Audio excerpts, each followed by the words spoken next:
Sometimes I dislike you, but I love you every day. I feel like this interaction and this skit was Amber preparing Anthony for the inevitable truth that will come out when the DNA test is revealed. In the previous skits, because Shayla is more than willing to move forward with the DNA test, I feel like that's giving Anthony a false sense of hope.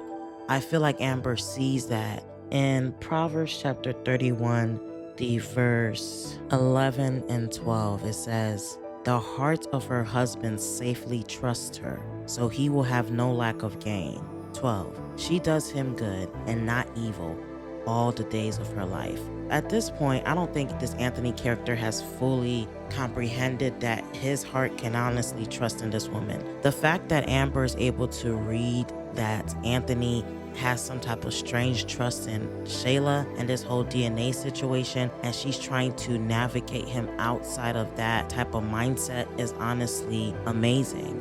Right now, she's really just trying to prepare him so that he won't get his feelings hurt once the results are revealed. Anthony also asked her a question. Is she sure she's just not saying that Kai's not his son because she wants Shayla to hurt the way that she's been hurt? She basically told Anthony that this is where you don't know me. I really feel like Anthony doesn't realize the gem that he has in his hand. Because if Amber was moving based off of hate, then she wouldn't be back with this man.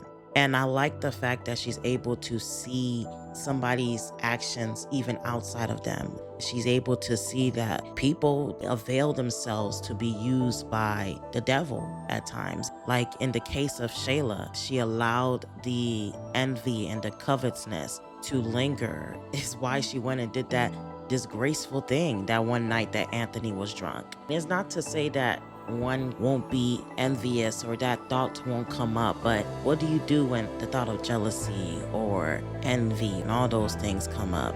In 2 Corinthians 10:5, it says, "Casting down arguments and every high thing that exalts itself against the knowledge of God, bringing every thought into captivity to the obedience of Christ." So as human beings, some of these thoughts just pop up, but what you do after is completely up to you. If you allow it to linger when you know that that's just not the way one ought to think. So I feel like that's what we saw with Shayla, because at the end of the day, Shayla still allowed those thoughts to linger and fester till she ran after something that she shouldn't have ran after.